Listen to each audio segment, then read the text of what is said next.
A gente vai estar falando sobre métodos de diagnóstico e principais drogas relacionadas ao tratamento das principais protozooses que acometem animais domésticos. Protozooses são doenças transmitidas por protozoários. No Brasil, apresentam um problema de saúde pública, transmitido geralmente por água ou alimentos contaminados, ou mesmo contato com secreções biológicas, geralmente fezes. Elas podem causar enfermidades crônicas e graves. Dentro de algumas, vamos destacar giardíase, toxoplasmose e leishmaniose. Método de diagnóstico mais utilizados. Exame direto das fezes, que consiste em pegar uma pequena amostra, colocar no microscópio e observar se contém cistos, que é a forma infectante. Temos também os testes imunológicos, como o ELISA, que é a reação entre o antígeno e anticorpo, o antígeno que está presente no corpo do animal ou do ser humano, né?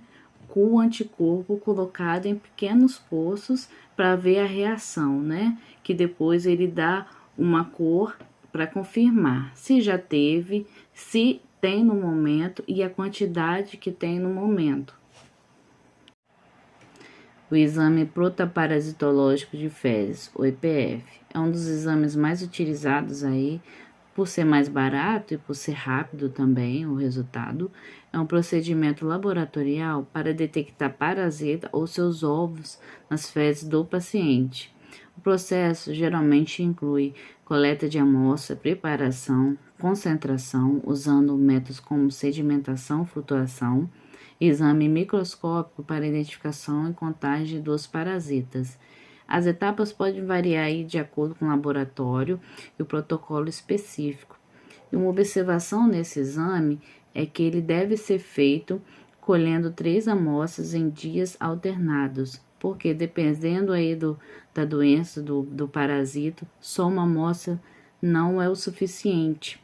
E para garantir a precisão do diagnóstico e posteriormente no tratamento, é indicada a utilização de mais de uma metodologia. Temos também o teste de imunocromatografia. É um tipo de teste, são os famosos testes rápidos, né, que identifica doenças infecciosas, hormônios e outros análitos. É também utilizado no teste de parasito, por associação específica a anticorpos com partículas coloridas conjugadas. Podemos destacar também o teste do PCR, o teste da polimerase, que consiste em buscar o material genético do antígeno. E como que funciona esse teste? Ele funciona como se fosse várias replicações, várias séries daquele material colhido, e se desse a maior quantidade de confirmações da reação do antígeno com o anticorpo, o resultado final será positivo. O pós e o contra do PCR. O PCR, o bom dele é que ele vai ser um teste muito sensível, muito específico, porém ele leva dias e é um teste com poder aquisitivo maior, um teste mais caro. Por isso, em alguns casos é viável utilizar ele e em alguns casos não, dependendo da doença. No teste do PCR, é importante ressaltar a não utilização de medicamentos, principalmente os antibióticos, porque pode diminuir a carga parasitária do antígeno, podendo assim não ter a reação esperada com o anticorpo pelo esse método. Temos também a técnica de centrífugo flutuação com sulfato de zinco, também chamada de técnica de Faust.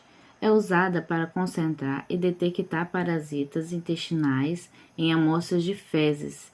Ela envolve a suspensão das amostras em uma solução saturada de sulfato de zinco, fazendo com que os parasitas e ovos de eumintos flutuem para a superfície.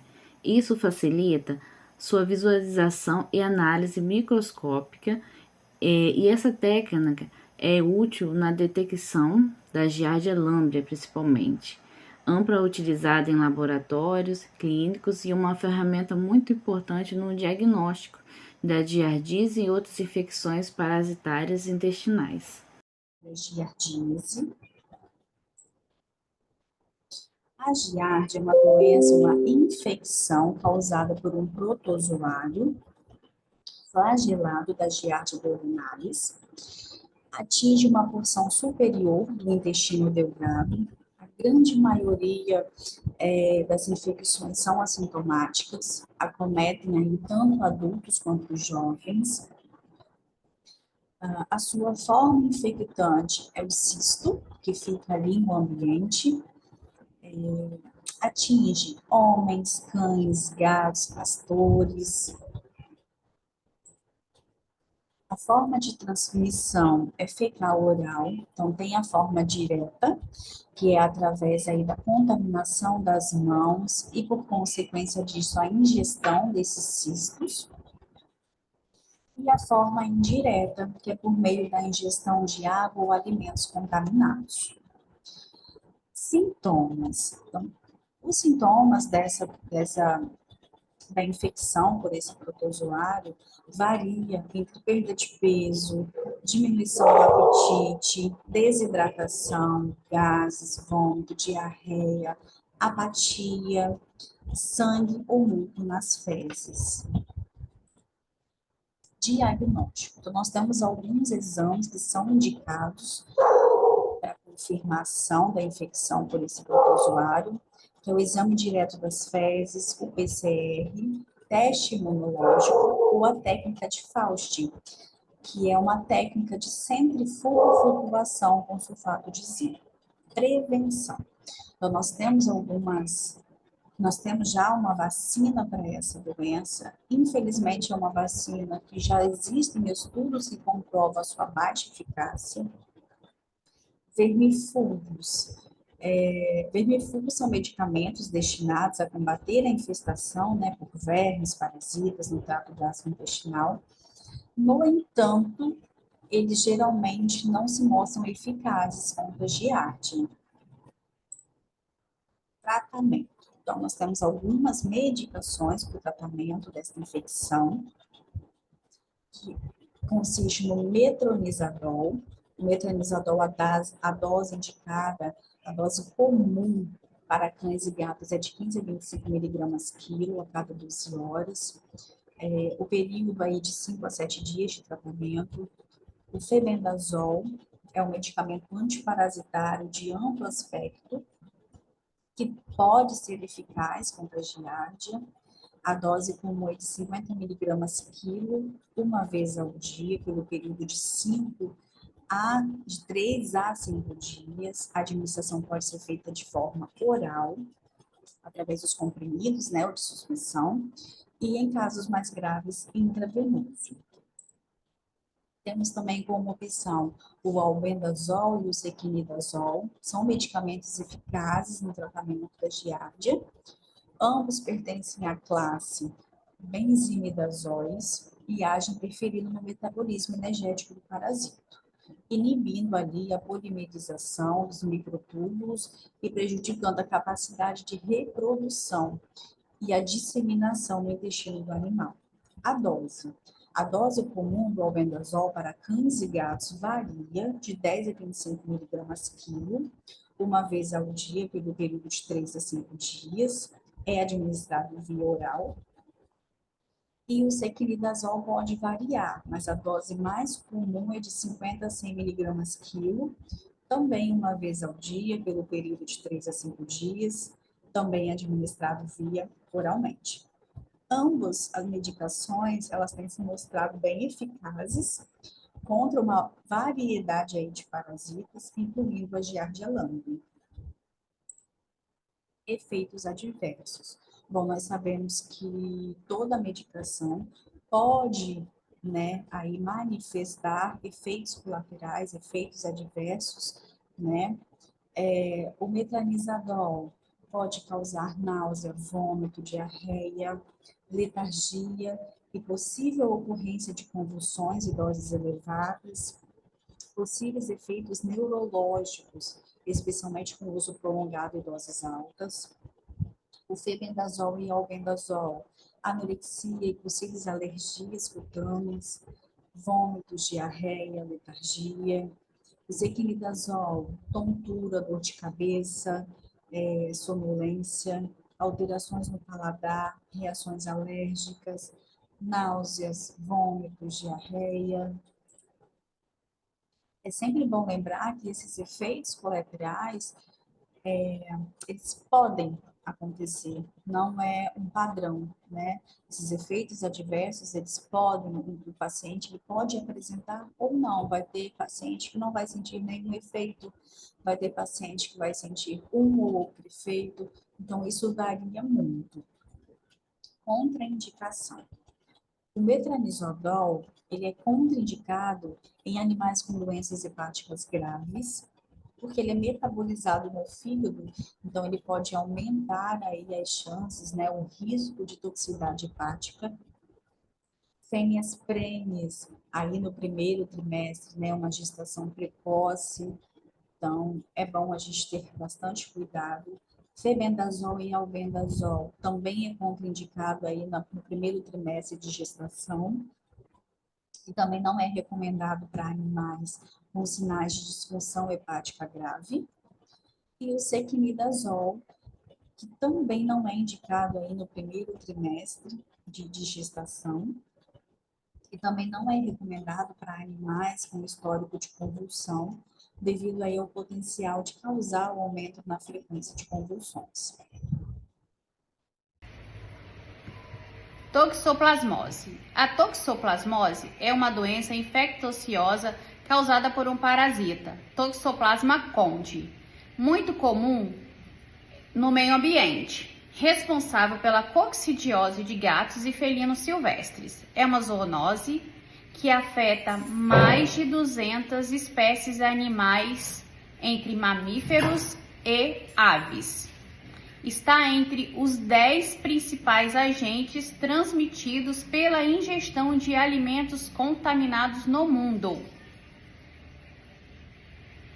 Seu modo de transmissão se dá através da ingestão de alimentos ou através de alimentos e águas contaminadas, através de contato com fezes de felinos contaminados, infectados, né? Através de transmissão congênita e também através de transfusão de sangue ou no transplante de órgãos. Os sintomas acontecem nos gatos através de gripe, febre, perda de apetite, letargia, linfonodos inchados, mas nem sempre eles apresentam sintomas clínicos. Nos cães, eles apresentam sintomas variados, como febre, letargia, perda de apetite, perda de peso, vômito, diarreia, dificuldade respiratória, tosse, icterícia, convulsões, paralisia e sintomas neurológicos.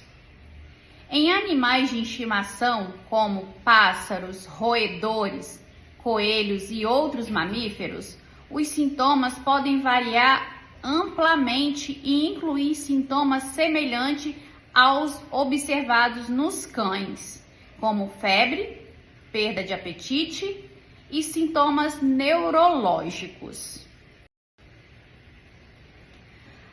Aspectos clínicos da toxoplasmose pré-natal. A infecção, ela pode ser assintomática ou sintomas leves, já que muitas mulheres grávidas, quando são infectadas pela toxoplasmose gondii durante a gestação, podem apresentar sintomas ou podem não apresentar sintomas. Eles podem ser leves e passarem despercebidos. Isso pode tornar o diagnóstico da toxoplasmose durante a gravidez desafiador, já que os sintomas podem ser facilmente confundidos por outras condições. O risco de transmissão ao feto se dá a uma mulher grávida quando ela for infectada pela primeira vez durante sua gestação. Há risco de transmissão do parasita para o feto através da placenta. Isso pode resultar em toxoplasmose congênita, que pode ter consequências graves para o feto. A toxoplasmose congênita, ela pode causar uma variedade de complicações para o feto, dependendo do momento em que a infecção ocorre durante a gravidez. Isso pode incluir um aborto espontâneo, morte fetal, malformações congênitas, como defeitos oculares, lesões cerebrais, hidrocefalia, microcefalia e danos neurológicos. Falando agora então um pouco sobre o diagnóstico da toxoplasmose, podemos ser feitos alguns exames sorológicos, por exemplo, o ELISA, o exame de imunofluorescência indireta, o teste de aglutinação direta, que é um método sorológico capaz de detectar os anticorpos, exame direto do parasita através do sangue, o PCR, exames de imagem em caso de toxoplasmose ocular, cerebral ou disseminada também.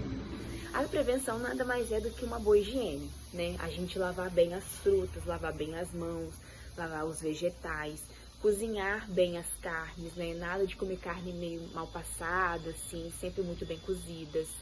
Evitar o contato direto com as fezes dos gatos, né? Fazer o controle também dos roedores.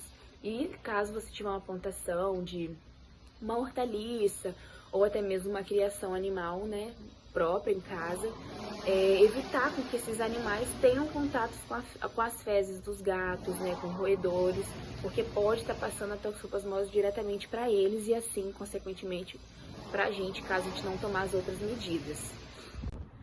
Falando um pouco agora sobre esses casos de efeitos adversos, né, a gente sabe que alguns podem causar náuseas, vômitos, problemas, né, gastrointestinais. Prednisolona pode aumentar o aumento da sede, da micção, do apetite, pode até mesmo desenvolver diabetes devido à agressão ao fígado, né? O ácido fonílico pode causar uma alergia. Então, assim, é sempre bom consultar o médico antes de se automedicar também, né? Sempre procurar tratamento. E no caso de algumas contraindicações, por isso que a gente sempre tem que estar procurando o médico, né? Porque tem contraindicações dessas medicações também, né? Por exemplo, a pirimetamina, espiramicina e a sulfadiazina, elas são contraindicadas em caso de gravidez ou alguma hipersensibilidade. Então, tem sempre que estar procurando o médico para ele poder te auxiliar em qual tratamento vai ser o melhor para o seu caso. Bom, a leishmaniose é uma doença causada por um protozoário do gênero Leishmania, que apresenta como hospedeiro principal cães e como hospedeiro intermediário mosquitos flebotomíneos, que são, por exemplo, o mosquito palha.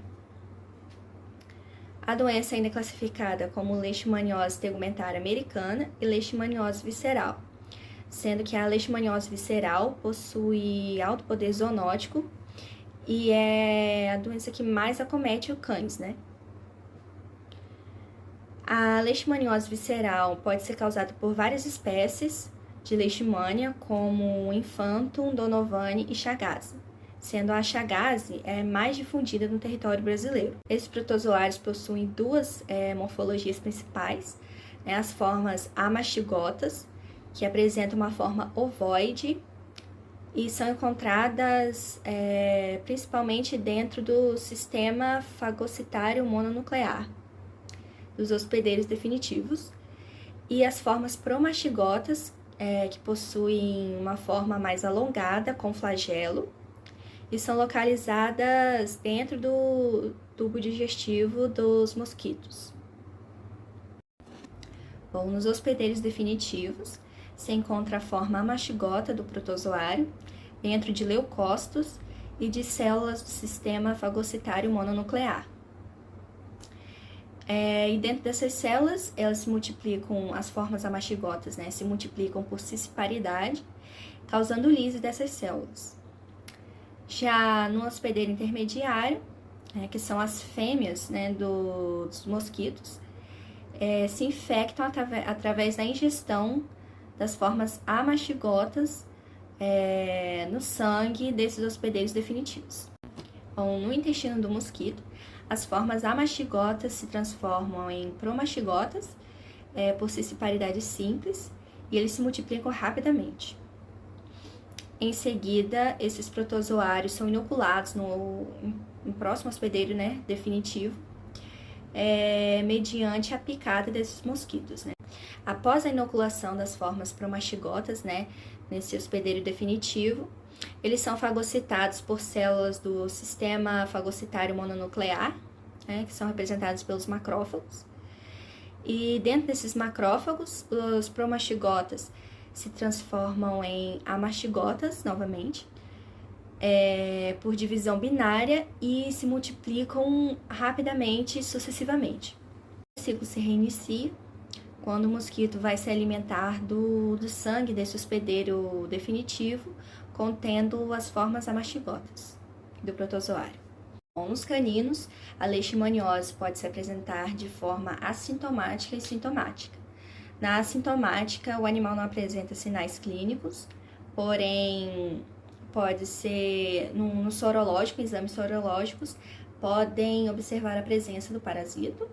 Na forma sintomática, esses cães podem apresentar, por exemplo, edema nas patas, eczema no focinho, nas orelhas, descamações na pele, polidipsia, poliúria, êmese, perda de peso, falta de apetite e alopécia. Manifestações clínicas dessa doença está diretamente relacionada a como o sistema imunológico, né, desse animal vai estar respondendo, né? Bom, quando há a presença de linfócitos TH1 em alta quantidade no organismo desse animal, desenvolve uma resposta celular, não desenvolvendo os sinais clínicos da doença. Já quando há o predomínio de linfócitos TH2, ocorre uma resposta imune humoral e o cão apresenta sinais clínicos. Para o diagnóstico é realizado exames sorológicos com o ELISA, que detecta anticorpos contra a leishmania no sangue do animal. Exames parasitológicos diretos, como um esfregaço de lesões cutâneas e a citologia de linfonodos, que será avaliado no microscópio. PCR, que detectará o DNA de leishmania em sangue ou tecidos. Também há o método de cultura, onde será utilizada a amostra de tecido ou de lesões cutâneas, colocadas em meio de cultivo próprio do protozoário. E os exames clínicos. Bom, o diagnóstico geralmente é utilizado uma combinação de vários métodos, de diagnóstico, devido a essa variação nessa sensibilidade de detecção da doença. Entre os exames laboratoriais, podem ser pedidos o hemograma, perfil bioquímico, proteinograma e urinálise. Bom, no hemograma pode ser detectado a anemia, sendo ela a regenerativa, leve a moderada, com trombocitopenia e linfocitopenia. No perfil bioquímico, pode apresentar hiperproteinemia e na urinálise, alta concentração de ureia e creatinina. Bom, tratamento. Em 2016 foi assinada uma nota técnica aprovando o registro do medicamento milteforam como o único produto preconizado para tratar leishmania visceral em cães aqui no Brasil. Bom, o princípio ativo desse medicamento é a miltifosina, no qual apresenta efeito tóxico contra esses protozoários. Sua posologia é por via oral, 2 mg por quilo ao dia durante 4 semanas. Há também o halopurinol, que ele interrompe a síntese proteica da leishmania, causando a morte desse protozoário. E a sua administração também é por via oral, na dose de 10 mg por quilo, 2 vezes ao dia. Tem a domperidona. Ela não apresenta efeito direto contra os protozoários, mas é utilizada com associação de outros medicamentos. Bom, todos os medicamentos apresentados contra para tratar a leishmaniose apresentam efeitos adversos. Há principalmente náuseas, vômitos, dermatites, prurido e hepatotoxicidade. Bom, nas contraindicações, tanto da miltifosina quanto do halopurinol e domperidona, se houver uma hipersensibilidade ao medicamento. Na miltifosina, nem gestantes nem lactantes poderão utilizar o medicamento e nem aqueles pacientes que apresentam doença hepática ou renal grave. No halopurinol, também não é indicado em pacientes que possuem insuficiência renal grave. E na domperidona, aqueles pacientes que possuem histórico de convulsões também não é indicado. Bom, na prevenção e controle, foi indicado pela Organização Mundial da Saúde, a eutanásia desses cães portando leishmaniose, porém estudos afirmaram que isso é ineficaz, porque a transmissão ocorre através do mosquito.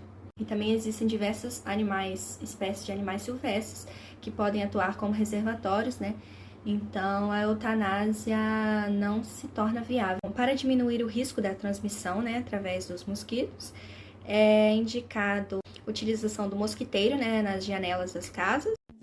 Bom, para diminuir o risco de transmissão, através do mosquito, é recomendado colocar o mosquiteiro, nas janelas e nas portas das casas e realizar uma educação sanitária com a população.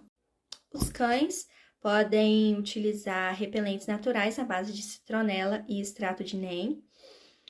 E também existe a vacina Leishtec, que conforme pesquisas realizadas, ela se mostrou bastante eficaz para induzir a imunidade contra a leishmaniose.